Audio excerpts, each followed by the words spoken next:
Tip-off of the NBA season is less than 4 hours away. Is that right? Less than 4 hours away? Getting there.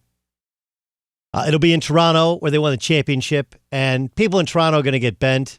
But, because Kevin Durant did an interview with Serge Ibaka.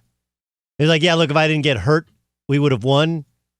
If you didn't get hurt and Klay didn't get hurt, of course they would have won. The better team. That doesn't mean that Toronto has to give back the championship. It's just the reality of it. Right? Kind of the reality to it. Look, the Warriors got lucky their first year. Kyrie and Kevin Love were both hurt. Right? Kyrie and Kevin Love were both hurt. And actually, if you go back through their playoff run, every team didn't have their starting point guard for at least 2 of the games. And Drew Holiday was hurt. Mike Conley was hurt. Patrick Beverley was hurt, right? But in the NBA Finals, when a team is built upon 3 or 4 future Hall of Famers, and one of them only plays one half and tears the Achilles tendon, and the other one gets hurt in decisive Game 6 where they're winning, come on. What are we doing here? Anyway, I view this as a bridge year for the Golden State Warriors. Now, I know what you're going to say. You're going to go, well, D'Angelo Russell, look at how many points he scored last year. Okay, D'Angelo Russell scores a ton off pick and roll. They had the fewest pick and rolls of anybody in the league. So they're going to have to play a completely different style. But more than anything, Klay Thompson's a great defender. Andre Iguodala was a great defender. Sean Livingston's not with the team. Oh, yeah, by the way, Kevin Durant, who is like deodorant. He makes everything smell a little bit better. Good at both ends of the floor and the best player in the game. You take all 4 of them off the floor and you replace them with D'Angelo Russell and a far younger team, and teams are still coming for you because you're the Warriors. You're not going to have a great year. Could they make the playoffs? Sure. Could they get left out of the playoffs? Sure. This was Steve Kerr earlier today on the likelihood of Klay Thompson playing this year. Generally, an ACL for a basketball player is a full year recovery. And if it's a full year for Klay, that puts him out for the season. April 1st is 9 months post-op for an ACL. It's unlikely that he's going to play this year. Yeah, so look, we may see Kevin Durant. We may see Klay Thompson. We may. But the likelihood is you're going to err on the side of caution. We talked about this with Pat Mahomes.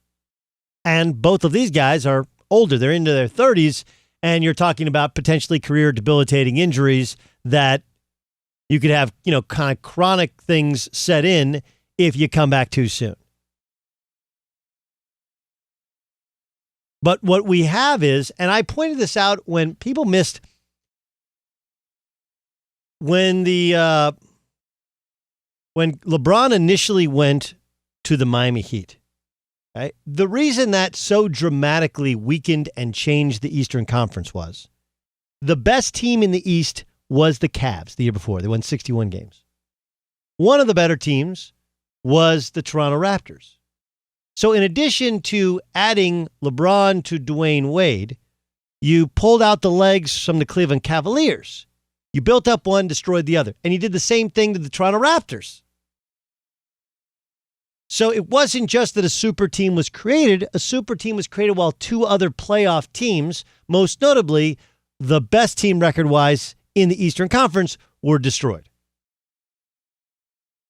So that's why he had such free reign over the East.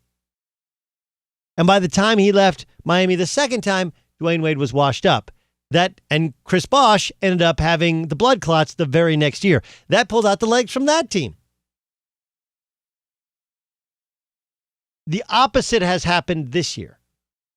Instead of building up one super team, because the Warriors lost Klay, Kevin Durant is in Brooklyn but not playing, and because everybody else scattered, now all of a sudden the West is even stronger. And for the first time in, I can't tell you how long, I got no idea who's going to come out of the West. I got no idea who's going to come out of the East. I legitimately don't. I think the Lakers are going to be really good, but I don't know when Kyle Kuzma plays. I don't know about their point guard. And I don't know if Anthony Davis and LeBron James can stay healthy the whole year. I think the Clippers are going to be really good. But I don't know how Paul George and Kawhi Leonard mesh with guys that have done it without a star in the past. We all assume that it all works together. What happens when you assume? Pelicans claim, Zion hurt his knee. Third time he's hurt his knee, but it's not his weight. He's big-boned, so it's not his weight. That's not a problem. Plus, you got Lakers, Clippers. Who better to help kick it off than NBA Insider? Read his work in Bleacher Report. See him on Fox Sports 1. He's Ric Bucher. He joins us on the Doug Gottlieb Show. Buch, are you buying that the Pelicans aren't concerned about the weight of Zion Williamson? No, not for a second. Whether it is good weight or it's bad weight, the fact of the matter is that we've said it many a time. We've never seen anybody like him in terms of that size and move in that way. And while that is unique and entertaining, it also raises the question, when it comes to 82 games, is someone built to be that size and move the way that he does? And so, yeah, look, whether it's good weight or bad weight, whether he's in elite condition or not, the fact of the matter is that the wear and tear of the NBA game and his explosiveness could ultimately work against him. I hate to say it, and I hate to make the comparison because of the history, but can't help but think of Derrick Rose, who not obviously as big, but same sort of explosive torque on his body. Right. And I just wonder whether that's something. It's certainly something to be concerned about and to keep an eye on. Hope it's not true, but if this ends up being an issue, I can't, their protests aside, I don't know that anybody is going to be shocked if Zion ends up having some issues. Ric Bucher joining us on the Doug Gottlieb Show here on Fox Sports Radio.